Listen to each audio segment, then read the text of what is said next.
1,260 days of Jesus, mission of the sent ones. Because Paul is saying the following: if he is not here, there is no rapture. Here we have Mary very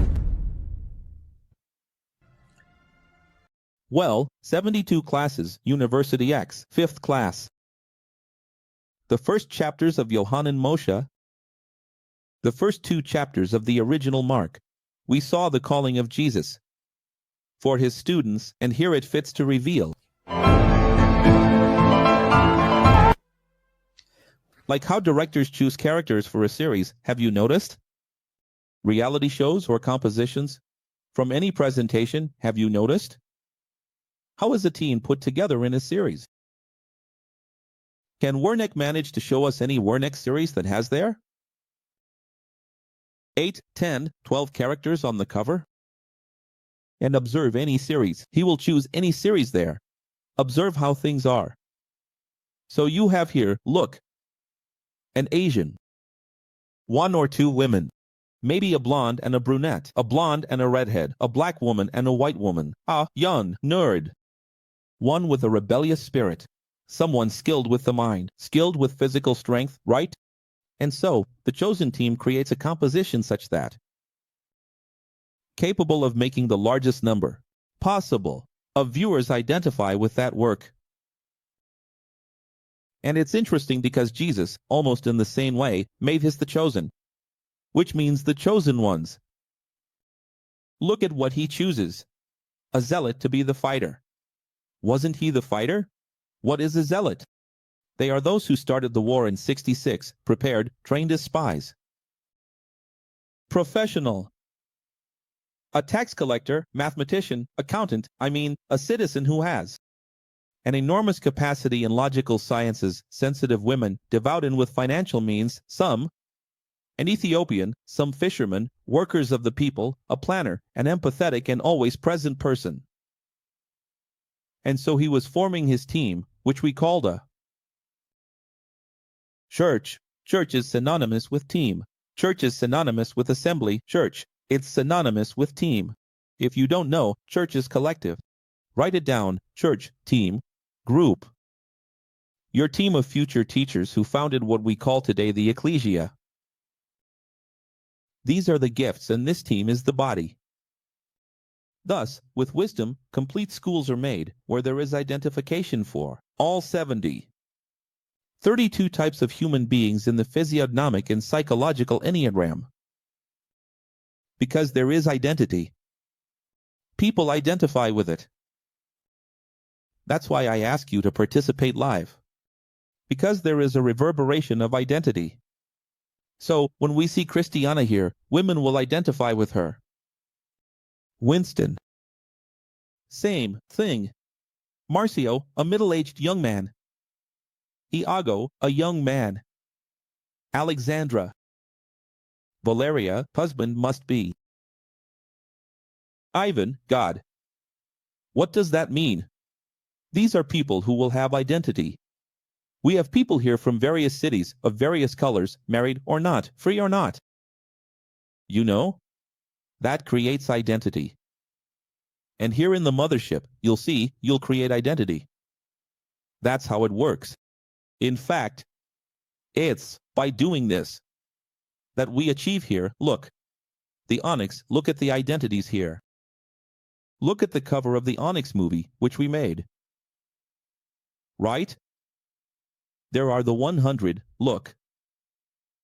See there, there's a blonde, a brunette, an Asian woman, an Asian man, see? Then there's the nerd, the leader, the rebel, isn't that right? You have here, look. Look, a black person, a white person. Isn't that how it works? Yes. Look here. So, it's clear, this is representation, and Jesus did the same thing. In his calling, he did the same thing.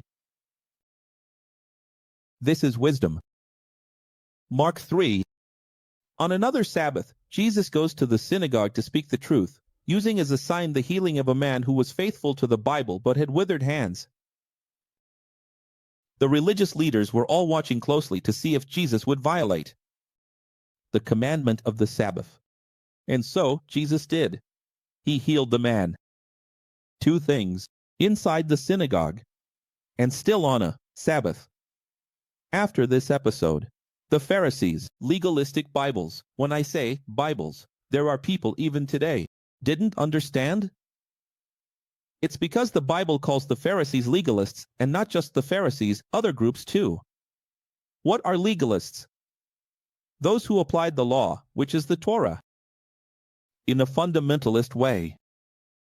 Therefore, the Torah is the Bible. At that time, there was only the Old Testament. That's why, when I say Bibles, it's the modern term. And correct for legalists.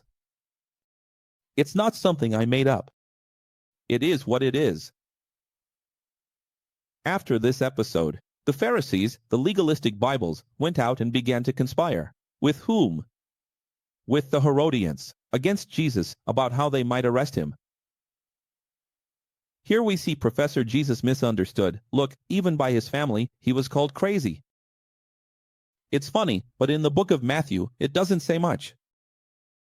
It mentions that the mother wanted privilege, the cousins or brothers wanted. Call Jesus, then. His family is here. But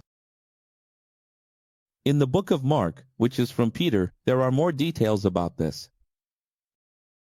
Since he was a leader, there is more information. And he said that the family of Jesus, I think Matthew wanted to spare, because he was writing to the Hebrews. He didn't want to bring this information to avoid problems with the Hebrews, but Peter didn't want to spare. No. So, Peter said that the mother of Jesus and his siblings were calling Jesus crazy. He's crazy, he's not well, because he doesn't eat, and spends the whole day followed by a crowd. By the religious leaders, he was called a Satanist. He performs these signs because it's witchcraft he learned in Egypt. It's all magic, sorcery. He operates through demons. Today, the story is the same until his return in R7. Those who wake up, who become aware, are called crazy and called Satanist or heretic. So, if you're called a crazy Satanist, welcome. But it's not to just sit back, finding it funny, saying, oh, great, they're calling me. It's to, as I always say, call the family, don't accept it. Didn't Jesus not accept it? Don't accept saying here, let's sit down and have a coffee. They raise their voice, you don't. They are the ones who have.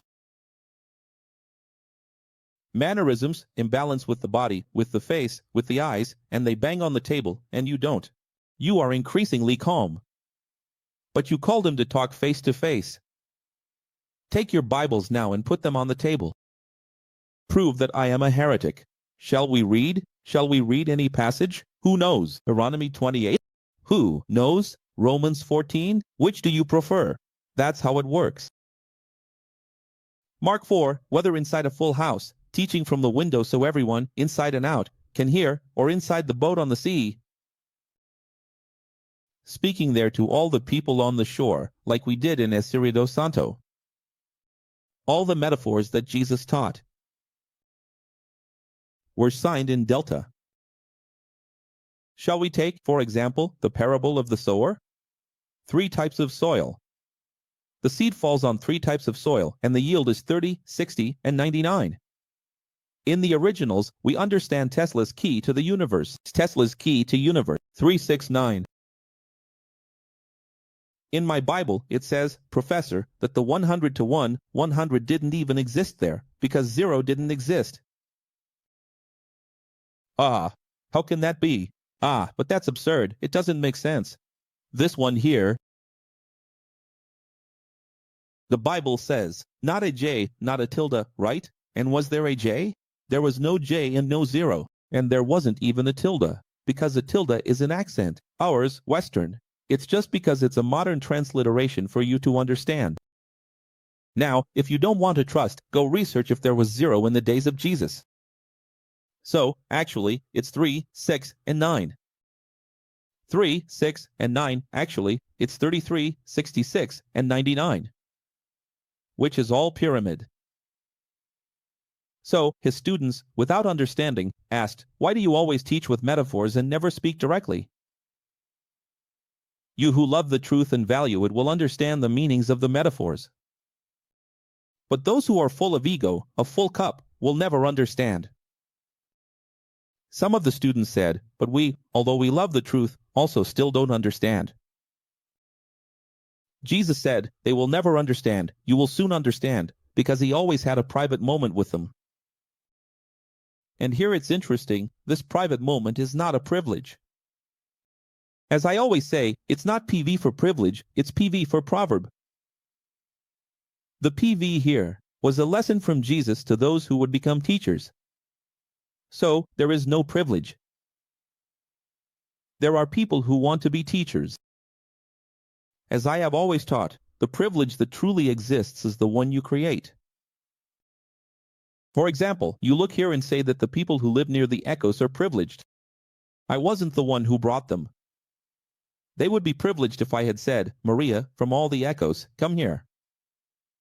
I chose you. She was the one who said, I'm going to live there. She was the one who said, I will be near the mother ship.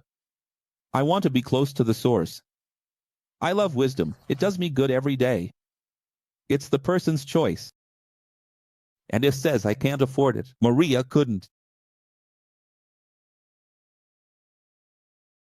The issue is that you have a different vision. You are rooted where you are. So stay there. Now, be an X where you are. And be a good X. Professional. This privilege is the post-meeting gatherings which not everyone stays for. Everyone stays. In the meetings, very well, as Winston reminded us in the meeting itself. People say the teacher never gives PV. But everyone who, after the scheduled meeting time, stays by my side, has PVs. And they don't have scheduled PVs. Time and opportunity are simply because they are there. And so it was with Jesus. My God, isn't it obvious? What do you want? Do you want to go to Roberto Justo's company and be attended by him and get a job? Now, if you stay there all the time, the metaphor of the persistent widow, the annoying widow, will happen, who, by being so persistent, succeeded. So, does the annoying person get the privilege? It's not that he's annoying, he's present, he's constant, he loves the truth so much that he's always there. Got it? That's how it works. That's how it is. You create the privilege, you get closer, right? Reveal. Then, Jesus talks about the metaphor, known as the mustard seed, used by churches to ask for money, to exploit people's faith and sustain the expensive structure of the system. But, from the beginning of the speech, it's clear. What's the best metaphor? Jesus, who is speaking. What's the best metaphor to describe the kingdom of God? Then, he says, it's like a mustard seed which, when planted, is the smallest of all seeds. However, when planted, it grows and becomes the largest of all garden plants, with branches so large that the birds of the sky can nest in its shade. So, there's no privilege, personal, individual life, here it's collective. It's a kingdom. That's interesting. Everyone talks about the great mustard. But no one realizes that Jesus said the best metaphor for the kingdom. From above, superior, spiritual, ethereal. It's not from below. It's not of matter. The greatest, he said, and better, is about the great mustard. So, Jesus is clearly showing in the originals that the mustard seed has to do with ethereal, eternal life, and not your little individual life. What do the churches do? You have to believe it's a mustard seed, brother. Does the seed have to be the size, or like? The faith has to be. Oh, really? Ask the 70% of evangelical churches are in the outskirts, in the poorest regions. And if you ask the evangelicals, 90% will say, I have a lot of faith. Like a mustard seed. And they don't move forward, they just spin their wheels. Oh, but I received a blessing, Professor, I bought this here. Oh, really? where there are more poor people. I'm going to say something and you're going to laugh. Where there are more poor people, there are more dogs and more churches. Isn't it true?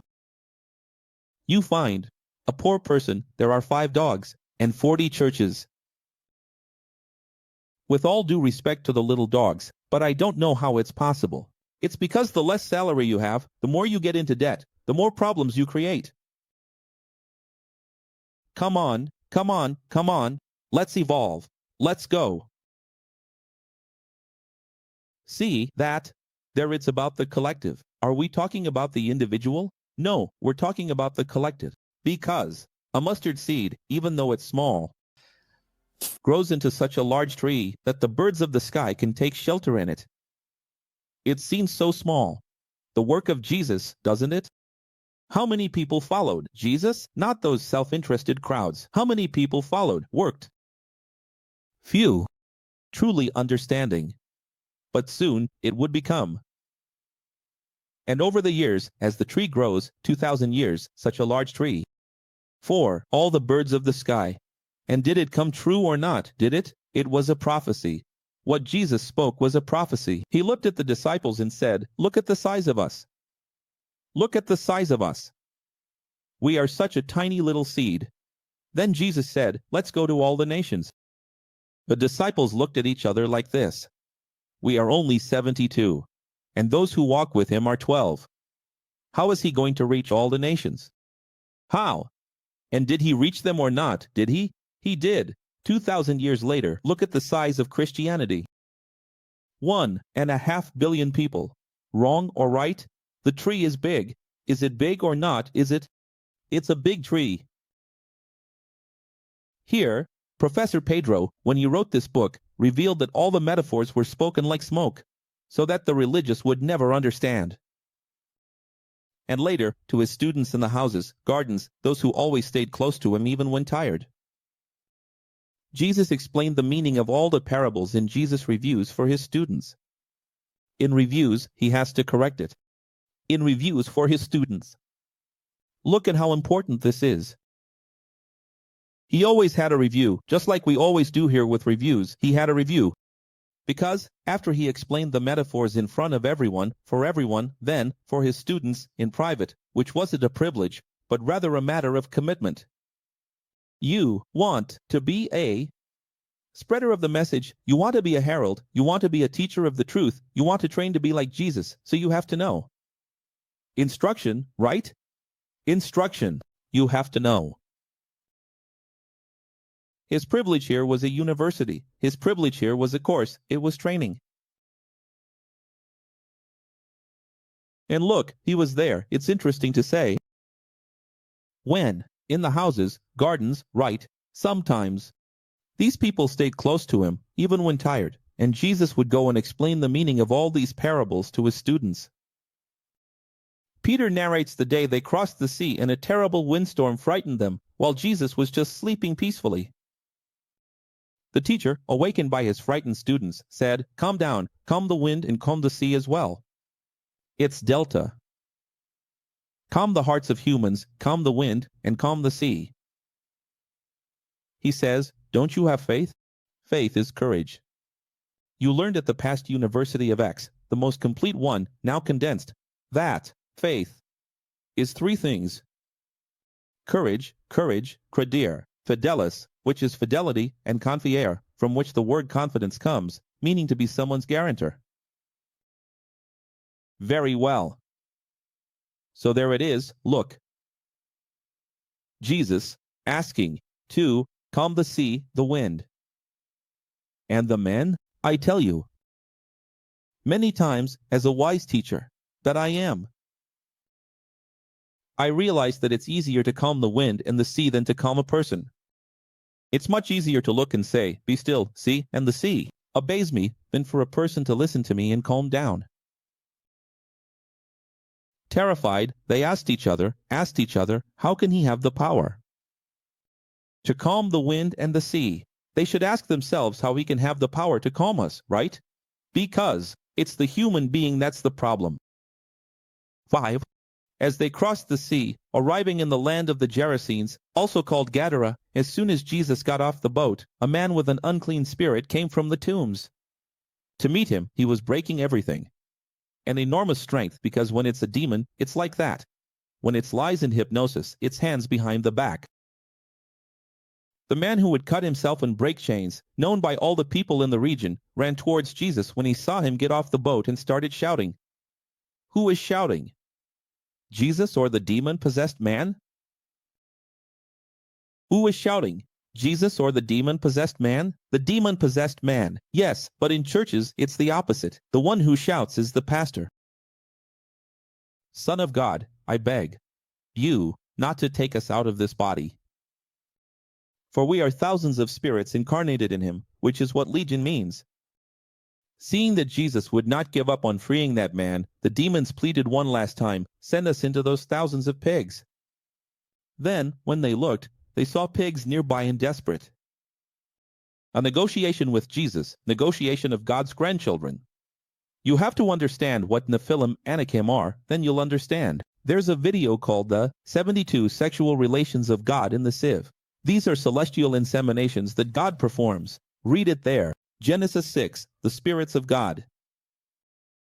That's how the giants were born. Or do you think the giants were born from stone, from the ground, from the tree? Or do you think hybrid beings were born 3, 4, 5, 6 meters tall? So, let's understand. Here, we have a wonder again. Again, the daimos recognize him as the Messiah. They recognize him as the Son of God, remembering that there are 3 levels of recognition. The first, as the Messiah. The second, actually, there are 4 levels, to be quite honest. But only 3 really count for salvation. 4, let's go. You can write it down. For teacher, Messiah, Son of God, and God. 3 are necessary for salvation, at the very least, the Messiah. The Jew must recognize him, otherwise they are not saved, which is immortality. The Jew already most recognized him as a prophet or as a teacher. That recognition is useless. Recognition as a teacher doesn't save you. You have to recognize him as the Messiah, Son of God, or God. Now I'm going to ask you, do you know how many people recognized him as a teacher? 80%. As a prophet, too. Do you know how many recognized him as the Messiah? 10%. Do you know how many as the Son of God? 5%. Now, don't even ask me how many recognized him as God himself. Don't even ask me. Those are the X. Those are the X. It's still like that today. And then someone shows up in the chat and says, Teacher, don't talk about Jesus. Talking about Jesus all day, loving Jesus, living Jesus. Here it is, look. What does the evil spirit say? The spirits, represented by a single voice? Son of God. Which means the evil spirit recognized him at level 2 of recognition. And why? Didn't the evil spirit just say, You are God himself? Because, you know, right? That would be giving away too much, right? Demons are spies too, right? They are part of a whole spiritual, cosmic scheme, right? They couldn't give that away, right? If they gave it away, they couldn't give that away, right? Yeah, girl of insufficiency. Girl speaks of evil, right? Girl says important. Who is going to understand me now? Only those very exposed will understand what I said. Next. My God. But, take it easy. You who are watching me, if you give it 30 days of chance, come on, you'll understand one day. You'll understand by the end of university. Until then, you'll understand. Seeing the demons that Jesus would give up on freeing, folks, that's right, okay? They were going to give up. I mean, Jesus was going to give up. In the final phase of negotiation. Since there's no way, since this man, wherever he goes, he is God himself, he really sends them away. And it's so nice here in this man's body. Throw us, at least, into the pigs. Then Jesus allowed it, and the thousands of spirits left that man and entered the pigs, but the pigs, without direction, ran towards the sea. The pigs, without direction, rushed into the sea. That needs to be corrected there. And they all drowned, leaving the spirits to wander over the sea without bodies to inhabit. Can you understand? So, there are people who think that the spirits entered the pigs and rushed. The thousands of pigs in the sea. Shall we correct the errors here? There are a lot of errors here. First, the Bible speaks poorly, nothing. So, the Bible is wrong. The collective noun in the translation, the collective for pigs, is confused with the collective for horses. It's a herd of pigs. The second error of the Bible is that one version says they fell into the sea, another says they fell into the river. And why? Because there it's potable water, so it doesn't matter whether you say sea or river. Actually, it's not that it's wrong, it's that it should be explained better. Like I do, here putting parentheses, explaining, it's sea or river, it doesn't matter. You have to explain. If you don't explain, it causes problems. The third issue is that one version mentions a number of demons and another mentions a different number, and it becomes confusing whether it's 2,000, 3,000, or 4,000 demons. It doesn't matter. Now, they embody. In the herd, here in the herd, in the swine herd. But we have to understand here, look. Why did they beg? Not to leave the body? Because the spirit needs a body to feel, to live, to remember its times of being incarnate. To relive. It's terrible to be wandering around. This is for a hybrid demon, which remains trapped in this dimension. It's not your case when you die. Very well. The thing is, why would they, as a last negotiation, ask to go into the pigs, only to end up falling into the sea at the end of the story? To be left without a body? Does that make sense? It's not very good to incarnate in an animal. And it's from here that all the nonsense from Apostle LaSalle, who sued me, comes from, along with a bunch of people, a bunch of believers, a bunch of pastors, a bunch of people who preach incarnation in animals. So, there's even a conspiracy theory that someone told me here, which left me astounded. A pastor in Sao Paulo, yes, a pastor in Sao Paulo who has watched me and didn't like me, says that dogs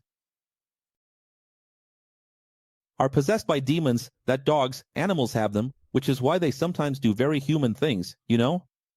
They lift their paw, do this, they almost talk, because, in reality, it's a human spirit incarnated in them. Look at the madness, look at the madness, look at the conspiracy, look at the conspiracy. What happens? What is here? Actually, we need to understand the originals of the Bible. Shall we understand? Those who conspire go crazy. The correct explanation is, the truth is that they incarnated in the pigs, but pigs don't have intelligence. And desperate with the incarnation, with the shock of the incarnation, where each spirit took a pig, the pig panicked. And they rushed. All of them, because they are all with limited awareness, but they don't even have awareness, it's just a reproduction of factors, and they always follow the herd, follow the collective. One of them rushed over here, and they all followed, and when they realized, they fell spine first inside. Do you understand? The spirits wanted to stay in another person, but they knew that if they went to another person, Jesus would expel them again. In the animal, Jesus allowed it. But then the animal didn't have the reason to hold the incarnation. It got lost and fell. In other words, they would like to stay in a human being who gives them the pleasure of smoking, drinking, having relationships, feeling pleasure, releasing hormones. The little pig. Honestly, right, folks? Can't give much pleasure to a spirit like that, as a man can. And it's very interesting because they ended up causing a huge loss. And now they are wandering over the sea. But in my Bible, it doesn't say that, but it's obvious, citizen. It's inference, go study, get a dictionary, go read. What is inference? It's obvious, where do you think the sky is? So they are there, wandering in again, without a body, needing someone to give them legality, for someone to be evil to incarnate again. But the pig farmers, seeing the situation and with enormous losses, went running to tell the city, asking for help to expel Jesus, who hadn't even arrived in the city. When the city leaders arrived, they saw the well-known possessed man, whom everyone was afraid of, free, for the first time, and completely sober. Because a person possessed by a demon behaves like a schizophrenic person. In fact, there's even a similarity, there's even a synonym for it. As I've explained before, mental illness is a demon, but also like a person who is intoxicated, drugged, for example. Intoxicated, and they were filled with fear of Jesus. I mean, what power does this man have to do this to the most famous man in Gadara? They were afraid. Afraid of the power that Jesus had. Without understanding the power, the leaders of the people of Gadara, who came to him, begged Jesus not to enter the city, bringing them more losses, including more confusion, because the large pig producers had already suffered losses. In less than 5 minutes after he got off the boat, if these spirits entered the pigs, caused damage, and stayed there above the sea, looking at Gadara from afar and trying to possess someone, it wasn't hard to possess someone again, because there were so many people acting unlawfully in that city. 3 of 3 of. Isn't it? Reveal it. That's what Christian means, synonymous with X. The name of Jesus in Greek is XPTO. Special agents of the kingdom, young lady in the name of Jesus, prepared spies, who in just a few minutes, barely getting off the boat, the plane, the car, are already known by everyone, sought after, loved and hated, understood and misunderstood. Be an X in your life, be a Christian, truly for the first time in your life. Your neighborhood needs to request you, your village, your street, your company, your condominium, the press, the government, the city, the nation. Isn't it? Until today, your region doesn't know you, doesn't request you. Jesus took 5 minutes, and the entire city already knew who he was. 5 minutes, he barely got off the boat. Look how beautiful this is, look. So, Jesus deciding not to stay. Did Jesus respect or not? Did he respect? Jesus has a fantastic sense of humor. Our God, your creator, the one who made you. The one who made you, he has a fantastic sense of humor. A sense of humor that few men have. Look at his humor. Is there a loss? It's not for me to stay. All right. Prepare the boat. Let's go. We barely got off. We can't eat. We can't arrive. We didn't even reach the city. Let's go. There's just one issue. I leave in my place this man. Look at this incredible thing, folks. Did you know that this man, when he was freed, he was very famous? Everyone was afraid of him. It was an isolated area within the city where people would pass by from afar, afraid of him. This man, sober, looked at Jesus and said, I want to go with you. It doesn't make sense for me to stay here anymore. Look at what liberation is. Your church, you see there, little hands behind, little hands behind, little hands behind and stays, right? Days and days. I met people who spent their entire lives falling, possessed in the church. Here, the man was freed and said, I want to follow you now. Jesus said, no, no, no. Go back to your family. Tell them what happened and announce it to everyone in Decapolis. Then all of Decapolis was amazed by his testimony. See? Look at how Jesus is. Am I not supposed to enter? All right, he stays in my place. You will have to endure his testimony forever. It's incredible, isn't it? Did it cause a stir or not? It did. It stirred up the whole region in just a few minutes. Then Jesus heals the woman with the issue of blood, continuous flow, and brings Talitha to life. If you don't know what Talitha is, do you know someone named Talitha? Where are the Talithas from the past? It means girl. Talita, summit. Summit is rise up. A teenager, daughter of the pastor, religious leader, Jairus, asking not to tell anyone, just say she was sleeping, as we revealed in the first class of this University X. The sole addition from Peter here is the Aramaic expression, now obsolete, that no longer exists, Talitha Kumi. Mark 6, just like in Matthew 10, we saw the instructions from our sovereign teacher Jesus. Now, Peter provides us with a few more details of that great school. Before anyone asks, where are the other parts of the chapter?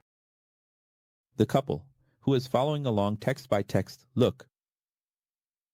God is speaking here. You should know that everything I haven't brought up is because it has already been mentioned in Matthew's version. So I won't repeat myself, because we are creating a synthesized University X. 4. The new students.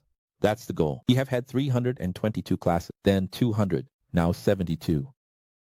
It's impossible to do 72 classes. It's the miracle of miracles, less than 20 classes, for Gospels. Only the essence of the essence. Remember Matthew 10? This is a different case. What did we see in Matthew 10 in the first class? A great commission. Isn't that what theology calls it? Actually, they are the instructions from our sovereign teacher Jesus. Now, Peter provides us with a few more details of that great school. I won't repeat myself. For what? I will only bring the details that Peter brought, which Matthew did not. He said you will go 2 by 2. That's 36 pairs. Can you understand? 36 times 2, signature of God, 72 names of God, 1 disciple for each. Name of God. 72 disciples, 36 pairs. Take nothing on the way except one. Shout, take nothing except one. Wow. Like, reveal. Look at that, beautiful. What is this thing called a staff, also known as a rod? Miriam, what was it used for? It was used to distinguish and protect oneself from snakes. Why do you have a staff? To protect yourself from snakes on the way. Imagine, back then, there were no roads, no asphalt, nothing. A support base for long walks, often steep. And third, to check the holes in the road and not break a leg. See? So look and see what great spiritual significance we have here for our original, spiritual Christian journey. Because Jesus said, take nothing. Can you understand what nothing means? Nothing. Just the staff. But why a staff? Because of that there. Snake. Hole. And to balance on the descents and ascents. Can you understand? It was important. And not to mention little James over there, who limped, right? So if we take into consideration, also, these people walked, folks, kilometers a day.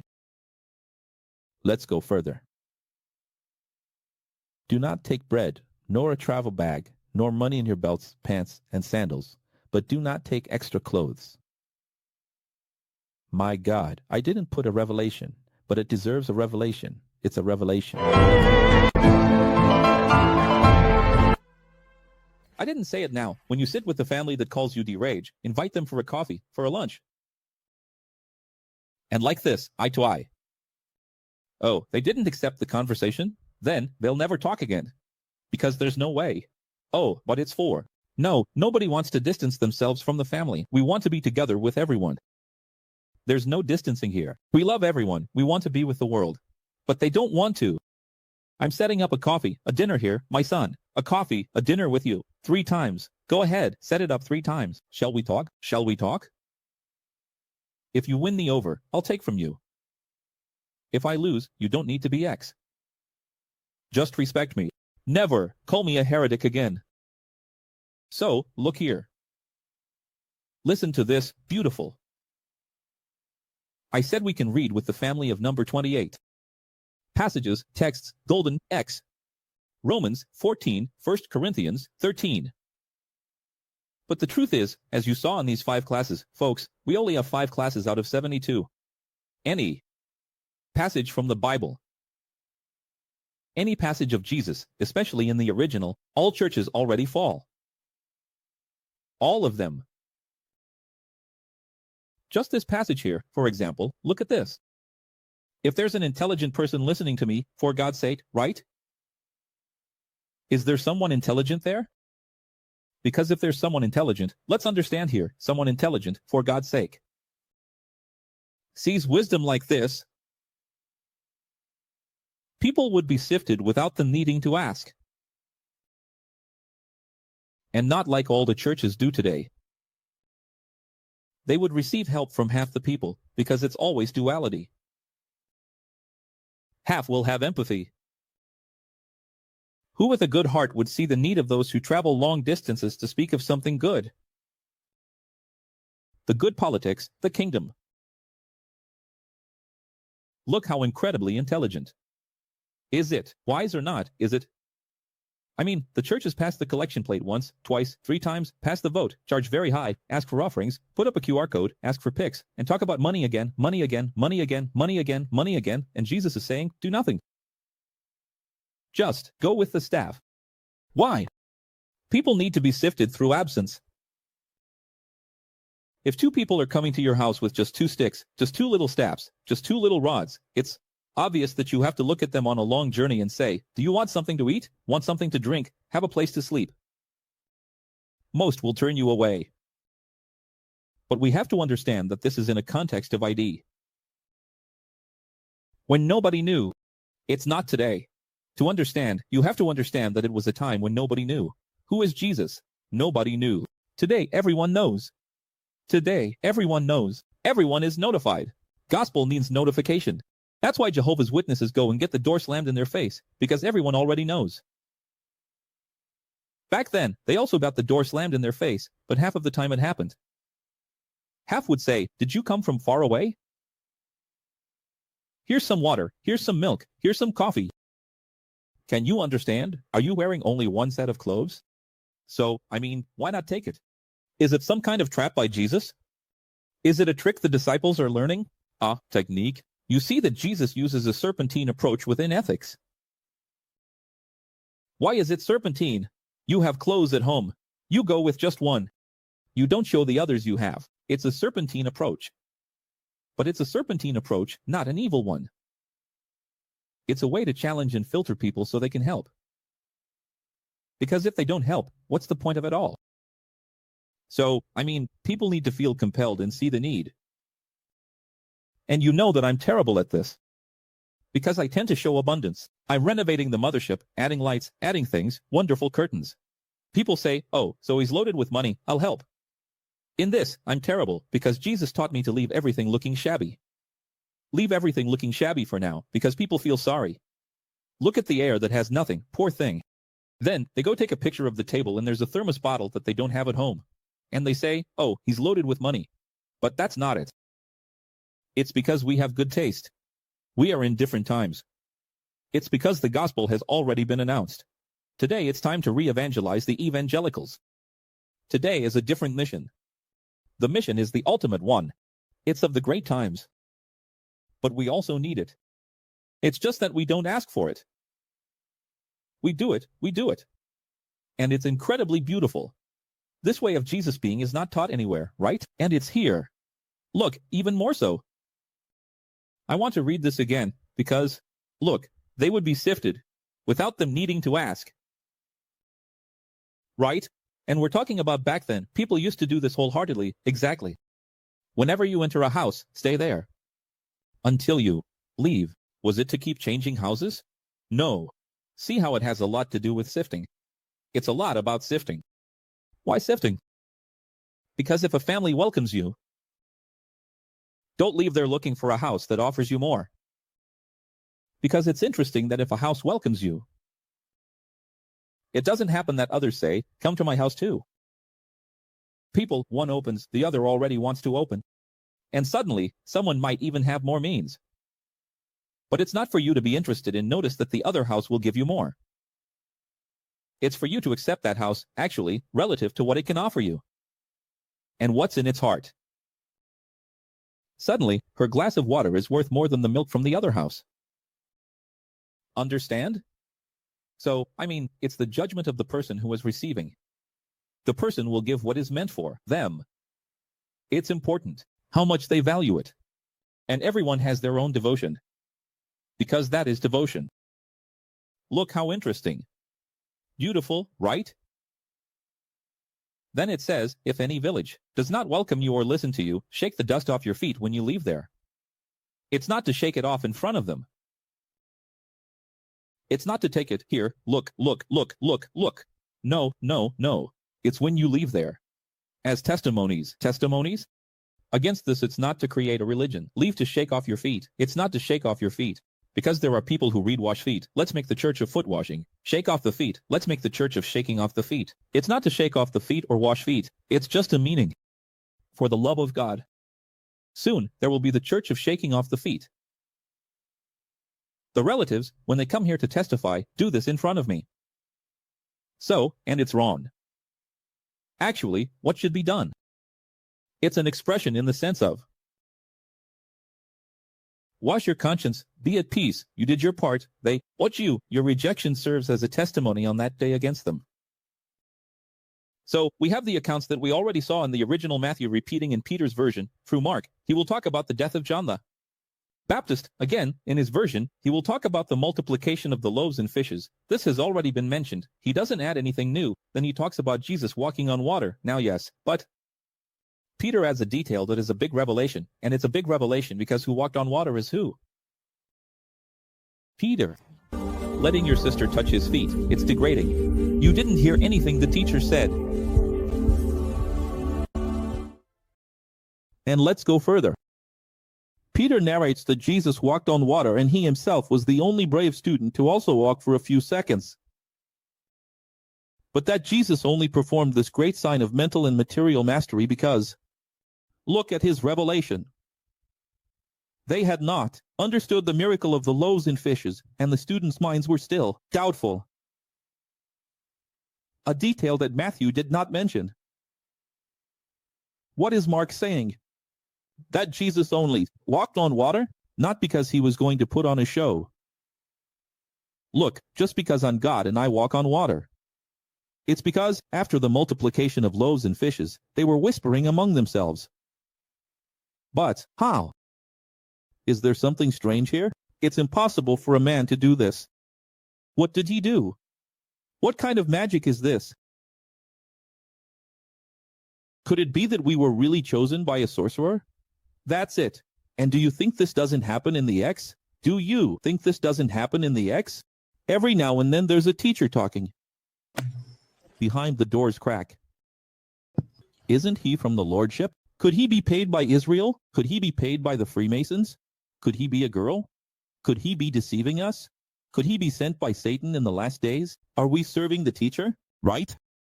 It's normal. Isn't it? It's part of the glory of God.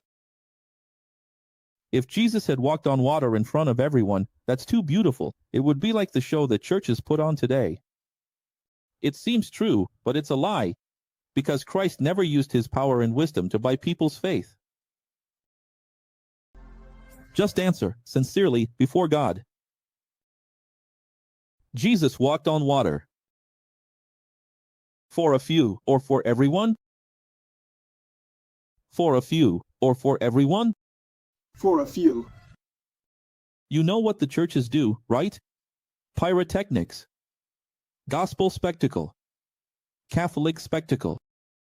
Presenting to you Jesus walking on water. Because they want to buy people's faith. And do you know a big lie that's out there today?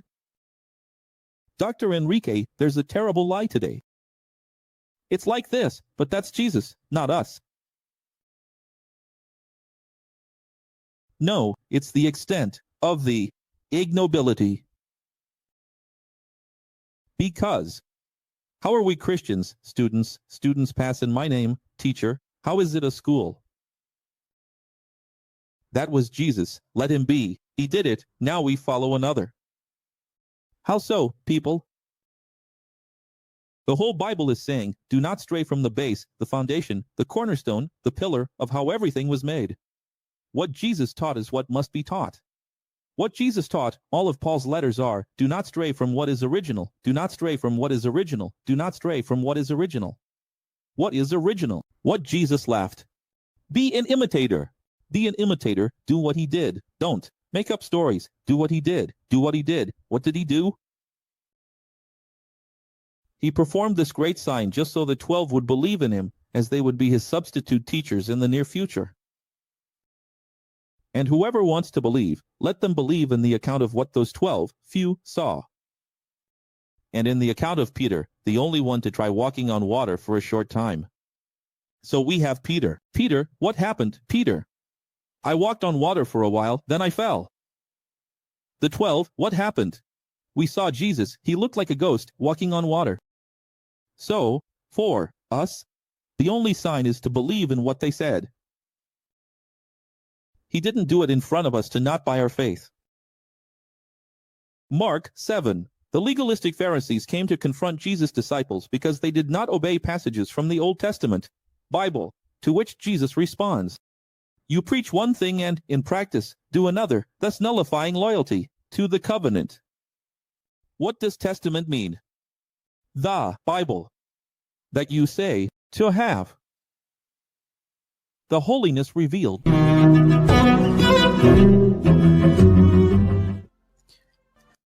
The annulment of the contract here is, believe it or not, a tradition. Write that down. See what our master said? You annul through the tradition that you yourselves have passed down. And everything you do is like this, annulling, through your own religious practice, which destroys everything you preach. What is tradition? Religious practice. What is tradition?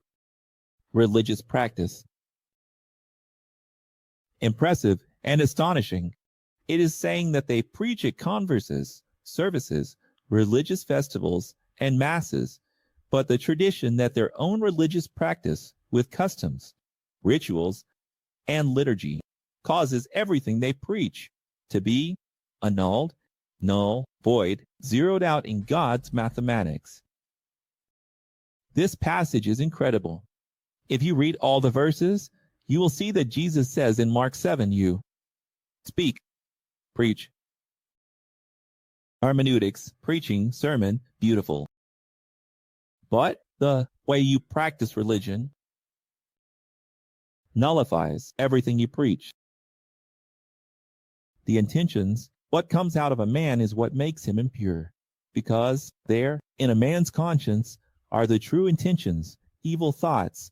It's Jesus speaking, betrayal, theft, lying, death, infidelity, greed, envy, slander, arrogance, which is the ego, and foolishness. The Creator sees inside the man. Religion sees what comes out of the man. Reveal. This woman is holy, she is impure. If what comes out of a man is what makes him impure. But the Creator sees inside the man what religion sees outside the man. Do you know what it is? This is a proverb of wisdom to be eternalized. What proverb of wisdom is this? I want all of you to write it down. Incredible, incredible.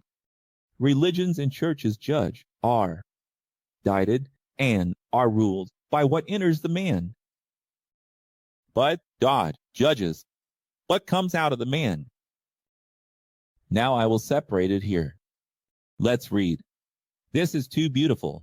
This here is a proverb. X. Look here again. Here, look. Religions and churches judge, are guided, and are ruled by what enters the man. But God judges what comes out of the man. Now here, religions and churches judge outside the man, but God sees inside the man. That is the big difference between religion and God.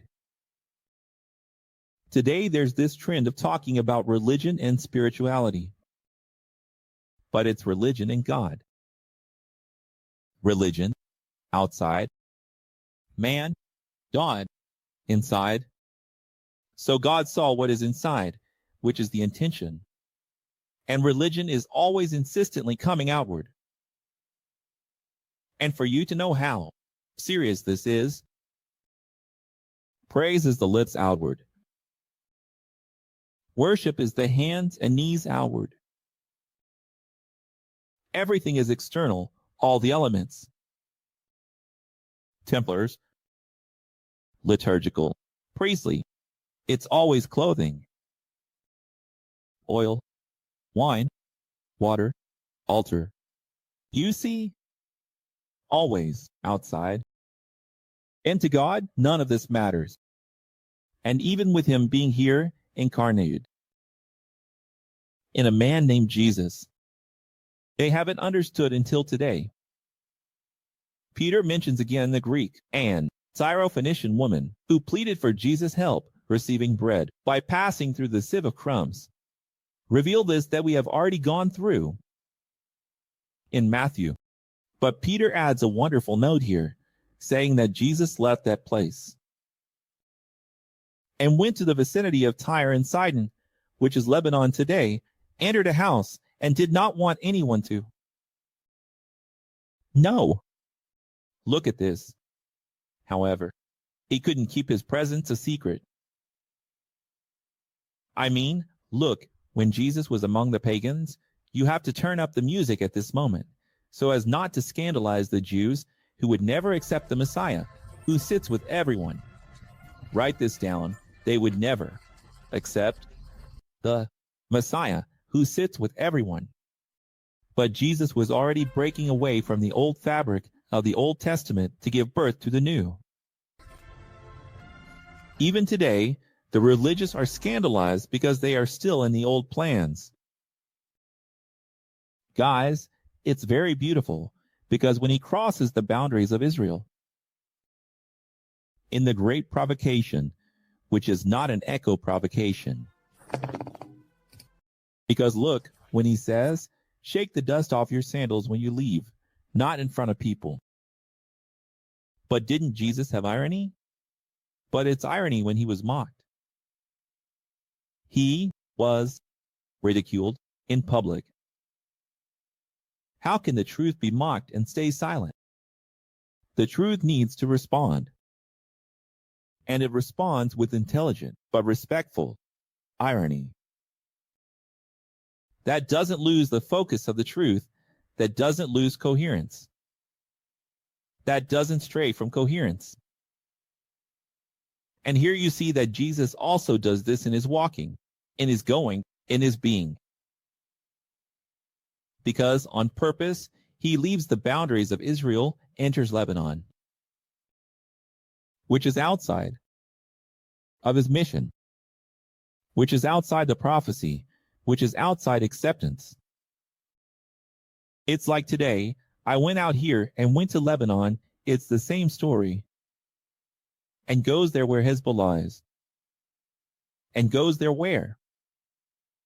Gaza, Egypt, Jordan, Syria, Iran, and sits in the house of a woman, pagan, Arab, Turkish, Iranian, Persian, Egyptian, Ethiopian.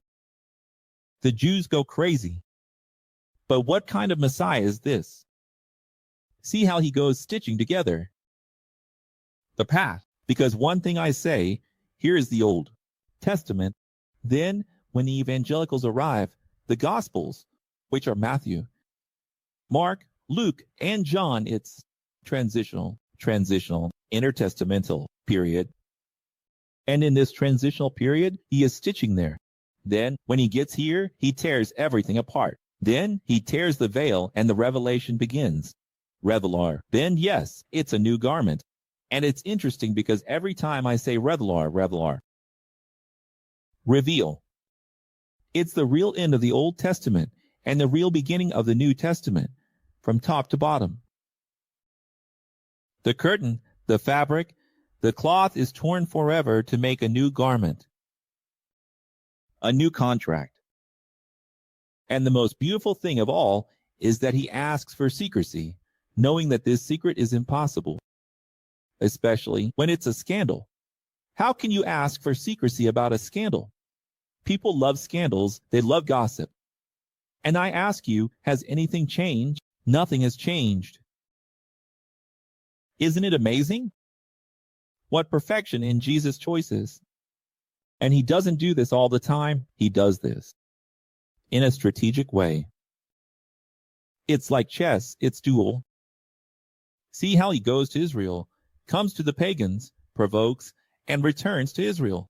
And in this way, he makes people mature. Because he is mixing the waters. Because he is uniting the peoples. The prophet said he would be one shepherd for one flock, and that he would unite the rods, the houses of Israel and Jacob, of Israel and Judah. If you want to divide it that way, regardless of the metaphor, he is uniting pagans and Jews, liberals and conservatives. And to this day, this situation is ongoing, in flux. Notice that Professor Marcos struggles to unite people, which is something you need to understand, that in the X there exists, that is not found in any church, in any religion in the world. Notice, every church you go to, you can see that it's a gathering of the same. You go to the CCB, it's a type of person that fits there. They are all exactly the same. Faces change, manners change, but they all think the same. They even speak the same. The universal is all the same. The assembly of God is all the same. Quadrangular is same. God is love is all the same. They even have the same mannerisms, the same habits, each denomination. Then you arrive at God is love. That simple little way, right? Adventist, that slightly more elitist way. Even the same way of bathing. Even the same way of dressing. Even the same way of wearing earrings. It's even the same style of earrings. Just by the earrings, you can tell the denomination. It stays. And in X, it's not like that. In X, you look and say, there's no way. You can look at an X and say, they are all different. The house of the X is the house of the kingdom. You observe, there's so much difficulty, so many people involved, problematic people, people who succeed, people who fail, good people, wise people, people who make us proud, wonderful people, people of all levels, but different people are all different. You will never look at a table of the X and say, look, everything's the same. Everyone speaks differently, behaves differently, dresses differently, acts differently. This is very beautiful because that's how the kingdom will be. And then beautiful. Now we conclude the 5th lesson. Tomorrow there is no review. It's the 6th. When the lamb of Zetukwa here doesn't have the flock. Lesson.